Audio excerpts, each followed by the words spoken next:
నమస్కారం, సిటీ వార్తలకు స్వాగతం. ముందుగా ముఖ్యాంశాలు.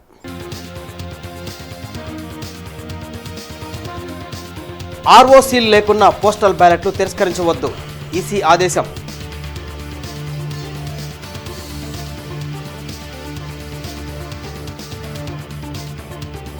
మాచర్ల ఎమ్మెల్యే పిన్నెల్లి అరాచకాలు ఒక్కొక్కటిగా బయటపడుతున్నాయి. ఈసీ పోలీసుల చర్యలతో బాధితుల్లో ధైర్యం వచ్చింది. టీడీపీ నేత వర్ల రామయ్య వెల్లడి.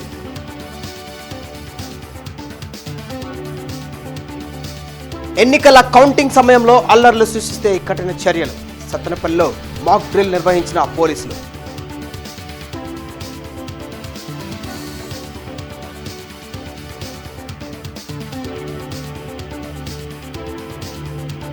ఏపీలో ఈసీ దుర్మార్గంగా వ్యవహరిస్తోంది. తప్పు చెయ్యని వారిపై పోలీసులు కేసులు పెడుతున్నారు. మాజీ మంత్రి పేర్ని నాని విమర్శ.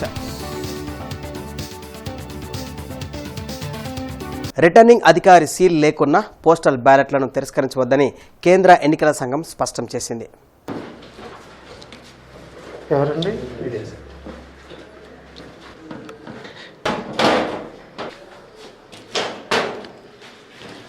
మాచర్ల ఎమ్మెల్యే పిన్నెల్లి రామకృష్ణారెడ్డి అరాచకాలు ఒక్కొక్కటిగా బయటపడుతున్నాయని టీడీపీ పొలిట్ బ్యూరో సభ్యులు వర్ల రామయ్య తెలిపారు. మంగళగిరిలోని టీడీపీ కేంద్ర కార్యాలయంలో వర్ల రామయ్య మీడియాతో మాట్లాడారు. పిన్నెల్లి సోదరులపై ఈసీ ఆదేశాలతో పోలీసులు చర్యలు మొదలుపెట్టడం వల్లే మాచర్ల నియోజకవర్గంలోని బాధితులు బయటకు వచ్చి వారికి జరిగిన అన్యాయాలను చెప్పగలుగుతున్నారని తెలిపారు. ఈ సామ్రాజ్యంలో నాకు ఎదురు లేదు అని ఇష్టానుసారంగా వ్యవహరించిన మాచర్ల శాసనసభ్యుడు పిన్నెల్లి రామకృష్ణారెడ్డి గారి దౌర్జన్య కాండ, అతని దుర్మార్గపు చర్యలు ఒకటొకటి బయటపడుతూ ఉన్నాయి. ఏ రకంగా వాళ్ళు వ్యవహరించేవాళ్ళు, అతను కానీ అతని తమ్ముడు కానీ అతని అంతేవాసులు కానీ ఏ రకంగా ప్రవర్తించారో, ప్రజల్ని ఏ రకంగా భయభ్రాంతులను చేశారు. బాధితులు ఇప్పుడు ఎప్పుడైతే అన్నదమ్ములు పరారులో ఉన్నారో, ఎప్పుడైతే ఎలక్షన్ కమిషన్ ఒక ప్రక్క, పోలీసు శాఖ ఒక ప్రక్క ఈ అన్నదమ్ముల్ని వేటాడుతూ కనిపిస్తే అరెస్ట్ చేస్తాం, కనిపిస్తే కాళ్ళెరగొట్టి లోపల పడేస్తామనే రీతిలో వ్యవహరిస్తుందో ఇప్పుడు ధైర్యం వచ్చింది. ఒక్కొక్కరు బాధితులు. ఆంధ్రప్రదేశ్లో ఎన్నికల సంఘం దుర్మార్గంగా వ్యవహరిస్తోందని మాజీ మంత్రి పేర్ని నాని వ్యాఖ్యానించారు.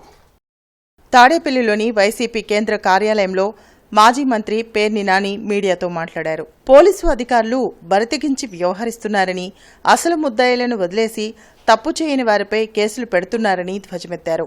మే 13న ఎమ్మెల్యే పిన్నెల్లి రామకృష్ణారెడ్డి ఈవీఎం ధ్వంసం చేస్తే ఆ రోజే ఎందుకు కేసు నమోదు చేయలేదని ప్రశ్నించారు. బరితెగించే రకంగా ముద్దాయిలను వదిలేయటం, ముద్దాయిల కాయలనేమో ఏదో ఒక తప్పుడు కేసులో ఇరికించడం. అసలు పల్నాడు సంగతి చూసుకుందాం మనం. ఏది Palvai gate polling station number 202 presiding officer గారు విఆర్ఓ గారు ఒక రిపోర్ట్ పంపిస్తారు పోలీస్ స్టేషన్కి. ఆ రిపోర్ట్లో ఏమని ఉంటుందంటే, గుర్తు తెలియని వ్యక్తులు ఓటింగ్ మెషిన్ని ధ్వంసం చేశారు అని ఉంటుంది. దాంట్లో ఎక్కడా కూడా పిన్నెల్లి రామకృష్ణారెడ్డి ఎమ్మెల్యే వచ్చి ధ్వంసం చేశాడని పోలింగ్ ఆఫీసర్ కానీ, ప్రిసైడింగ్ ఆఫీసర్ కానీ, లేదా స్థానిక విఆర్ఓ కానీ, పాల్వాయి గేట్ విఆర్ఓ కానీ ఎక్కడా మెన్షన్ చేయరు.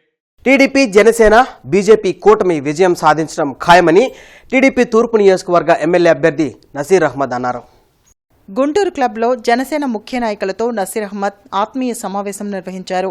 ప్రజలు రాష్ట్రాభివృద్ధిని కోరుకుంటున్నారనేది ప్రజల్లో స్పష్టంగా కనిపించిందని చెప్పారు. అందుకు మీరు కూడా ఎంతో కొంత మీరందరూ కూడా మీకు ఎంత ఓపిక చేసుకొని, ఎన్ని కష్టాలున్నా, ఇష్టం లేకపోయినా, బాధపడ్డా కూడా మీరందరూ కలిసికట్టుగా ప్రయాణం చేసి మనందరం కూడా రాబోయేటువంటి ఎన్నికల ఫలితాల్లో తప్పకుండా గుంటూరు తూర్పు నియోజకవర్గంలో అత్యధిక మెజారిటీతో గెలవబోతున్నాం అనే విషయాన్ని నసీర్ కాదు, ప్రభాకర్ గారిది కాదు, మనందరిది కాదు, వెంకటేశ్వరరావు గారితో పాటు ఇక్కడ ఉన్నటువంటి ప్రతి ఒక్క తల్లిది, ప్రతి ఒక్క తమ్ముడిది కూడా అని చెప్పి నేను భావిస్తా ఉన్నాను. అందుకని రాబోయేటువంటి రోజుల్లో కూడా మీరు ఇచ్చినటువంటి ఈ అవకాశాన్ని తప్పకుండా ఉన్నటువంటి నిందాక హరి చెప్పినట్టు ఏదో ఒక ఆంధ్ర ప్రైమ్ హాస్పిటల్ ఆధ్వర్యంలో మెగా వైద్య శిబిరం జరిగింది. ఏటుకూరులో నిర్వహించిన ఈ మెడికల్ క్యాంపును హాస్పిటల్ చైర్మన్ డేగల ప్రభాకర్ ప్రారంభించారు. సూపర్ స్పెషాలిటీ వైద్యులు పాల్గొని రోగులను పరీక్షించి తగు సలహాలు సూచనలతో పాటు ఉచితంగా మందులను అందించారు. ల్యాబ్ టెస్టులను నిర్వహించి వ్యాధి నిర్ధారణ చేయడం ద్వారా సత్వర చికిత్సను అందించే అవకాశం ఉంటుందని డేగల ప్రభాకర్ తెలిపారు. అధునాతన వైద్యంను తక్కువ ఖర్చుతో పేదలకు తమ హాస్పిటల్ ద్వారా అందిస్తున్నట్లు వివరించారు. ఆంధ్ర ప్రైమ్ హాస్పిటల్ వారి ఆధ్వర్యంలో ఉచిత మెడికల్ క్యాంప్ జరుగుతూ ఉంది. దీనికి పెద్ద ఎత్తున ఏటుకూరు, బొంతపాడు గ్రామ ప్రజలందరూ కూడా వినియోగించుకోవాలని చెప్పేసి కోరుకుంటూ, అలానే ఆంధ్ర ప్రైమ్ హాస్పిటల్లో అన్ని విభాగాలు చెందిన డాక్టర్లు అందరూ కూడా ఉన్నారు. అట్లానే అత్యాధునిక పరికరాలతోటి కూడినటువంటి ఆంధ్ర ప్రైమ్ హాస్పిటల్ ప్రతి ఒక్క గ్రామ ప్రజలకి అందుబాటులోకి తీసుకురావాలని చెప్పేసి, అలానే పేద ప్రజలకి ఆంధ్ర ప్రైమ్ హాస్పిటల్ వారి ఆధ్వర్యంలో వాళ్ళ వంతుగా సహాయ సహకారాలు అందించాలని చెప్పేసి ఒక దృఢ నిశ్చయంతో గుంటూరు జిల్లా ఎస్పీ తుషార్ డూడి ఆదేశాల మేరకు జిల్లా వ్యాప్తంగా పోలీసులు నాకాబందీ నిర్వహించారు. ఎన్నికల కౌంటింగ్ సమీపిస్తున్న నేపథ్యంలో జిల్లా ఎస్పీ తుషార్ దూడి ఆదేశాల మేరకు జిల్లా డీఎస్పీల పర్యవేక్షణలో ఆదివారం తెల్లవారుజాము నుండి ఉదయం వరకు జిల్లా వ్యాప్తంగా పలు పోలీస్ స్టేషన్ల పరిధిలో డీఎస్పీలు, సీఐలు, ఎస్ఐలు కార్డన్ అండ్ సెర్చ్ కార్యక్రమాన్ని నిర్వహించారు. ఎన్నికలకు సంబంధించిన పాత నేరస్తులు, రౌడీ షీటర్లు, ట్రబుల్ మాంగర్లు, అనుమానితుల ఇళ్లను క్షుణ్ణంగా తనిఖీలు చేసి ఎలాంటి రికార్డులు లేని వాహనాలను సీజ్ చేసి పోలీస్ స్టేషన్లకు తరలిస్తున్నారు. శాంతి భద్రతలను పరిరక్షిస్తూ ఎన్నికల ఓట్ల లెక్కింపు ప్రక్రియను ప్రశాంత వాతావరణంలో పూర్తి చేయడమే లక్ష్యంగా జిల్లా పోలీసులు కార్డన్ అండ్ సెర్చ్ ఆపరేషన్స్ నాకాబందీ నిర్వహిస్తున్నారు. పోలింగ్ రోజున ప్రజలు ఇప్పటికే తమ నిర్ణయాన్ని ఇచ్చారని, కేవలం ఫలితాలు మాత్రమే జూన్ 4వ తేదీన వెలువడతాయనే విషయాన్ని ప్రజాప్రతినిధులు, కార్యకర్తలు, ప్రజలు గుర్తుంచుకొని ప్రశాంతంగా జీవిస్తూ శాంతి భద్రతల పరిరక్షణకు పోలీసు వారికి సహకరించాలని విజ్ఞప్తి చేశారు. అమృతకాలం కాదిది, ఆపత్కాలం పుస్తక రచయిత రాంపల్లి శేషకుమార్ పరిచయ కార్యక్రమం రామన్నపేటలో జరిగింది. జన విజ్ఞాన వేదిక ఆధ్వర్యంలో జరిగిన కార్యక్రమంలో రచయిత శేషకుమార్తో పాటు ప్రోగ్రెసివ్ ఫోరం అధ్యక్షులు మల్లికార్జునరావు, నగరంలోని పలువురు రచయితలు పాల్గొన్నారు. మోడీ ప్రభుత్వం అధికారంలోకి వచ్చిన తర్వాత జరుగుతున్న ఆర్థిక, రాజకీయ విధ్వంసాల గురించి పుస్తకంలో కూలంకుషంగా రాసినట్లు చెప్పారు. పెద్ద నోట్ల రద్దు, జీఎస్టీ పరిణామాలు, కోవిడ్ సమయంలో కార్మికుల సమస్యలపై శేషకుమార్ అనేక పుస్తకాలు రాసినట్లు చెప్పారు. మోడీ ఎంపీలను సస్పెండ్ చేసి మరీ ఇష్టం వచ్చిన చట్టాలకు ఆమోదం తెచ్చుకున్నారన్నారు. మోడీ ప్రభుత్వంలో అదానీ గ్రూప్ పొందిన మేలును పుస్తకంలో వివరించినట్లు తెలిపారు. 2014లో మోడీ ప్రభుత్వం అధికారంలోకి వచ్చిన తర్వాత 2014 నుంచి 2024 ఇప్పటి వరకు కూడా దేశంలో జరుగుతున్నటువంటి ఆర్థిక విధ్వంసాలు, రాజకీయ విధ్వంసాల గురించి చాలా కూలంకషంగా ఈ పుస్తకంలో వివరించడం జరిగింది. రాంపల్లి శేషకుమార్ గారు గతంలో కూడా పెద్ద నోట్ల రద్దు మీద, అలాగే జీఎస్టీ తీసుకొచ్చినటువంటి పరిణామాల మీద, అలాగే కరోనా కాలంలో రోడ్డున పడ్డటువంటి కార్మికుల సమస్యల మీద, అలాగే అనేక సమస్యల మీద ఆయన పుస్తకాలు రాయటం జరిగింది. అలాగే అనేక ప్రసార మాధ్యమాల ద్వారా, టీవీల ద్వారా, అలాగే పత్రికల్లో కూడా అనేక వ్యాసాలు రాశారు. అటువంటి రాంపల్లి శేషకుమార్ గారిని ఈ పుస్తకాన్ని పరిచయం చేసే ఉద్దేశంతో ఈరోజు గుంటూరులో ఇక్కడ సమావేశం నిర్వహించడం జరిగింది. సస్పెండ్ చేసి మరీ కావాల్సిన చట్టాలు పాస్ చేయించుకోవడం, ఏ రకంగా పాలసీ కావాలంటే ఆ రకంగా పాలసీలు మార్చుకోవడం, అసలు ప్రభుత్వంలో ఉన్న అధికారులు ఇది తప్పని చెప్తున్నా కూడా వాళ్ళ సలహాలను సైతం బేఖాతరు చేసి కేవలం కొంతమందికి కావాల్సినటువంటి వారి ఆర్థిక ప్రయోజనాలను కాపాడేటట్టుగా విధాన నిర్ణయాలు చేయడం జరిగింది. కాకపోతే ఇందులో చాలా జరిగినప్పటికీ మరీ ముఖ్యంగా మనం 10 ఏళ్లలో గమనిస్తే అత్యంత ఎక్కువగా లాభపడ్డది గౌతమ్ అదానీ గ్రూప్. సో ఆ పర్టికులర్ గ్రూపు ఎన్నో రకరకాలైనటువంటి వాళ్ళకు జరిగినటువంటి మేళ్ళు, లేకపోతే ఈ పర్టికులర్ ఏరియా ఆఫ్ బెనిఫిట్స్ ఉన్నప్పటికీ, వాళ్ళకి ఇచ్చినప్పటికీ అందులో కొన్ని ఏరియాస్ని మాత్రం స్పెసిఫిక్గా కొంచెం డీటెయిల్డ్ అనాలిసిస్, డీటెయిల్డ్ రిపోర్ట్ కూడా ఇందులో ఇవ్వడం. సమాజానికి సేవ చేయాలనే దృక్పథాన్ని ప్రతి ఒక్కరూ కలిగి ఉండాలని Kaundinya educational trust chairman Narayana అన్నారు. మానవతా స్వచ్ఛంద సంస్థ కొరటాల ఇందిరా శేషగిరిరావు చారిటబుల్ ట్రస్ట్ సంయుక్త ఆధ్వర్యంలో జరిగిన ప్రతిభకు పట్టాభిషేకం కార్యక్రమంలో నారాయణ ముఖ్య అతిథిగా పాల్గొన్నారు. లక్ష్మీపురంలో జరిగిన కార్యక్రమంలో 10వ తరగతిలో 590 మార్కులపైన సాధించిన విద్యార్థులకు నగదు పంపిణీ చేయడంతో పాటు ప్రశంసా పత్రాలను అందించారు. 100% ఉత్తీర్ణత సాధించిన పాఠశాల యాజమాన్యాలకు సన్మానం చేసి అభినందించారు. స్వచ్ఛంద సంస్థలు అందించే ప్రోత్సాహాన్ని వినియోగించుకొని పేద విద్యార్థులు ఉన్నత శిఖరాలను అధిరోహించాలని కోరారు. మరి ఒక వ్యక్తిగా సహాయం పెద్ద చేయలేను. నాకు ఎక్కువ విద్యార్థులతో ఉండేటువంటి సంబంధాలతో నా దగ్గరకు వస్తూ ఉండేవారు. నేను చేయగలిగినంత అతి తక్కువ సహాయం చేస్తున్నా. అప్పటి నుండి నా మనస్సులో ఇలా ఒక్క వ్యక్తి చేయలేడు ఏమి కూడా ఒక ట్రస్ట్ లాంటిది పెట్టి అనేక మందికి సహాయం చేయాలనేటువంటి కార్యక్రమం చేపట్టాం. అది నేను రిటైర్ అయిన తర్వాత కౌండిన్య ఎడ్యుకేషనల్ ట్రస్ట్ అనేటువంటి ఒక ట్రస్ట్ను స్థాపించాం. నా రిటైర్మెంట్ అమౌంట్లో 1,00,000 రూపాయలు మొట్టమొదటిగా మేము ఈ కౌండిన్య ఎడ్యుకేషన్ ట్రస్ట్లో ఫిక్స్డ్ డిపాజిట్లో వేసాం. 50,000 నుంచి 1,00,000 సంపాదించేవాడు మనలో చాలా మంది. దానిలో కొంచెం మనం సమాజానికి సేవ చేస్తూ దానిలో కొంత సమయాన్ని మనకిచ్చిన దేవుడిచ్చిన సమయాన్ని కొంచెం సమాజం గురించి ఆలోచిస్తే సమాజం నుంచి మనం పొందే దానిలో మనం పొందేది 5% అప్పుడు ఉంటుంది.